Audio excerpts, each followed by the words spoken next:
So let's talk about some of those factors and why I can't tell you exactly how many chlorine tablets you should use for your pool. Now keep in mind, I started out as a swimmer, a competitive swimmer, when I was about 6 years old. I went to high school swimming. I went to college on a swimming scholarship, and the job for my whole adult life has been taking care of swimming pools. And I can't tell you how many tablets exactly your pool is going to use because there's so many factors that impact it. The first and the biggest factor that's going to impact your chlorine use is rainwater. Every time it rains, you're adding lots of fresh water. Remember when we talked earlier, we said, well, if you put a lot of salt in this water, how would you lower the concentration? Well, the easiest way we said was simply to raise the water level, add fresh water. Well, that happens every time it rains. You get fresh water in the pool that has no chlorine, and that lowers the level of chlorine in your pool. It lowers that concentration. So that will impact your chlorine use. The second major thing that impacts chlorine use is temperature. As the water temperature comes up, as it gets into the summer, it gets hot outside, the water temperature comes up. Well, as that water temperature comes up, there are more things growing in the water which impact the chlorine, and the chlorine becomes more active. There's more going on, and so it breaks down faster. So rainwater, the water temperature. There's also, number 3 would be bather load. How many people are using the pool and how many times a week are they using it? How often is the pool being used? Because remember, chlorine attacks things, so it will combine onto your skin, and when you get out of the pool, you're taking it with you. So for example, if you have the Cub Scouts come over on Saturday morning, all 30 or 40 of them, they're going to use a lot of chlorine. In fact, sometimes that chlorine has to attack other things after the Cub Scouts have been there. You know, number 4, pollen, dirt, dust, debris from the air. Do you live next to a farmer who's plowing his fields and that's putting dirt and dust or things like that into the water? That impacts chlorine use. So anything that goes into the water is going to impact your chlorine use, whether it be rainwater, temperature, pollen, dust. Those things are going to affect your chlorine use. And one of the biggest ones is sunlight. Now, we have to go back to 2nd grade. In the 2nd grade, you had this thing called evaporation. You did an experiment where you put a glass of water on the windowsill. And sure enough, after a few days, the water went down. And your 2nd grade teacher said, well, that's evaporation.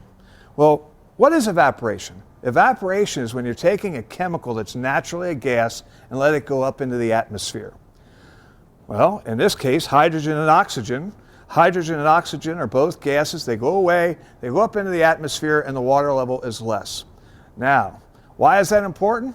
Because chlorine in its natural state is a gas. So when it's impacted by sunlight, namely ultraviolet light, that chlorine will turn into a gas and it goes away. Now, to prevent that, there is a product called conditioner. Now, what conditioner does, and it says it right on the label, is it prevents chlorine loss due to sunlight. It keeps the chlorine locked into the water. Now, conditioner is actually a once-a-year treatment. You only treat the water one time a year. If it's an exceptionally hot summer, you might have to add some in July or August because you've had to top up your water periodically from splashing and evaporation. Conditioner helps to hold the chlorine in the water so it doesn't evaporate. Now, we recommend that you have your water professionally tested 2 times a year, once in the spring and once in July or August. In the spring, so that you know exactly how much conditioner to add. And then in August, because you may have to add some more. The reason we recommend you have it tested professionally is too much conditioner is actually bad for the pool. What happens is it slows the chlorine down and keeps it from reacting as quickly as it should. Too little conditioner and you're wasting your chlorine, it's evaporating. Too much conditioner and you have problems with the chlorine actually working. So 2 times a year, take your water to your local pool store or to the Family Leisure store and have your water tested for conditioner. One thing I should mention about conditioner is it's very difficult to get the conditioner to dissolve. If you're on a sand filter, we recommend that you dissolve the conditioner into a bucket of hot water before pouring it into the skimmer. Now, if you're on an element system, a cartridge filter, then you can literally just dump this right into the skimmer and let it dissolve in the filter. Again, remember, anything granular or tablet goes into the skimmer. Now, let's think about this for a second. You're going to go out every Sunday and Wednesday. You're going to go out, you're going to test the water. Test for alkalinity, test for pH, test for chlorine, and add your chlorine tablets. Adjust pH and alkalinity if needed. And every Sunday night, shock the pool. Sunday, Wednesday. Sunday, Wednesday. Sunday, Wednesday. Every Sunday, Wednesday.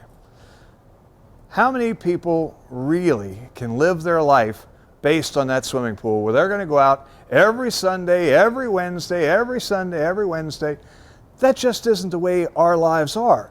Cub Scout meeting on Wednesday night. Oh, you forgot. Or whatever the reason is, you're just not going to do it every Sunday and Wednesday. It just won't happen. That's why we recommend Algaecide. Now, this particular Algaecide is copper Algaecide. Again, there's a dosage amount.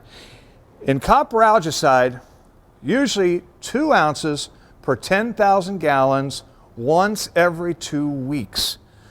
Algaecide is very, very stable. Unlike chlorine, it does not combine up. It stays in the water.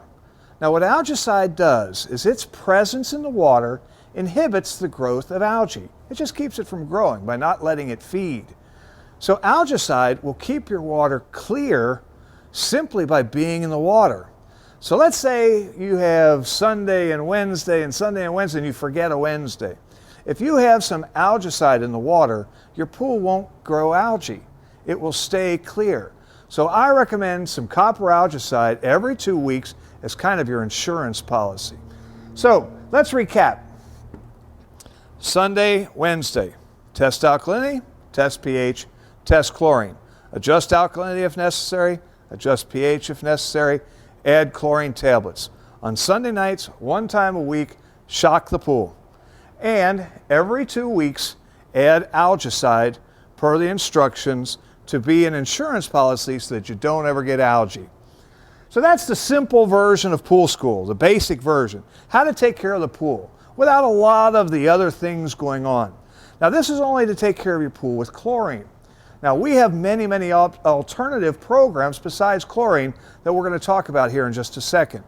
But remember, if you want more information about algaecides, about chlorine, about pH, and about alkalinity, please go to the Advanced Pool School for more information there.